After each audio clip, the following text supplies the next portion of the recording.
Welcome to my channel. আমার চ্যানেলে আপনাদের স্বাগতম। আমার আজকের রেসিপি পাওভাজি। পাওভাজি বানানোর জন্য প্রথমে আমি বাটার দিয়ে দিচ্ছি। এবার আমি দিয়ে দিচ্ছি দুটো পেঁয়াজ কুচি, সেই সঙ্গে দিয়ে দিচ্ছি একটা টমেটো কুচি। এবার আমি দিয়ে দিচ্ছি মটরশুঁটি আর দিয়ে দিচ্ছি ক্যাপসিকাম কুচি। এগুলি একটু ভেজে নিচ্ছি। এখন এর মধ্যে দিয়ে দিচ্ছি সেদ্ধ করা কয়েকটা আলু।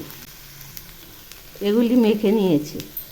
দিয়ে দিচ্ছি সামান্য একটু জল, দিয়ে দিচ্ছি পরিমাণ মতো লবণ, পরিমাণ মতো হলুদ, আর দিয়ে দিচ্ছি লঙ্কার গুঁড়ো।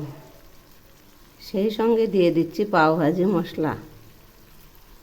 এবার আমি দিয়ে দিচ্ছি 1 চামচ কাসুরি মেথি। এখন এগুলি নেড়ে দিচ্ছি। এগুলি আর একটু হবে। তো বন্ধুরা, আমার রেসিপি যদি আপনাদের ভালো লেগে থাকে তাহলে সাবস্ক্রাইব করে আমার পাশে থাকবেন। এইরকম করতেই থাকবো। আর একটু নেড়ে দিচ্ছি। এখন আমি এর মধ্যে ধনিয়া পাতা কুচি ছড়িয়ে দিলাম। এগুলি আবার একটু নেড়ে দিচ্ছি।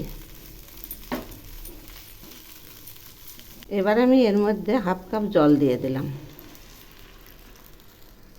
একটু নেড়ে দিচ্ছি। এখন আমি দিয়ে দিচ্ছি সামান্য একটু ফুড কালার। আবার একটু নেড়ে দিচ্ছি। এরকম করে ঘন ঘন নাড়তেই থাকবো। এই যে দেখুন, আস্তে আস্তে কালার চেঞ্জ হয়ে আসছে। আর একটু হবে।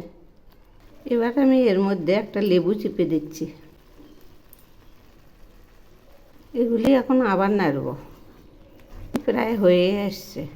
আর একটু মাখা মাখা হলেই নামাবো। এবার আমি এগুলি নামিয়ে নিচ্ছি। এখন আমি আবার প্যান বসিয়েছি। এর মধ্যে বাটার দিলাম। এবার আমি দিয়ে দিচ্ছি সামান্য ধনিয়া পাতা কুচি, সেই সঙ্গে দিয়ে দিচ্ছি সামান্য লঙ্কার গুঁড়ো, আর দিয়ে দিচ্ছি পাওভাজি মশলার গুঁড়ো। এখন আমি এই রুটিটা এইভাবে কেটে নিচ্ছি। এই যে এইরকম হয়েছে। এর উপরে দিয়ে দিচ্ছি। এবার উল্টে দিচ্ছি।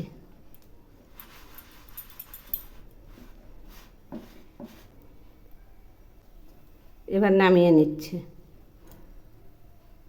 রুটিটা এখন এর মধ্যে রাখলাম। এবার আমি পাওভাজির রেসিপিটা এর মধ্যে দিয়ে দিলাম।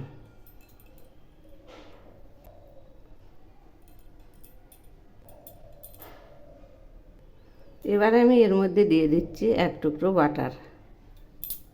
রান্না কমপ্লিট। এভাবে বানিয়ে খেয়ে দেখবেন, অসাধারণ টেস্ট। রান্না তো কমপ্লিট হয়েছে, এবার খাওয়ার পালা। এই যে এভাবেই খেয়ে নেব।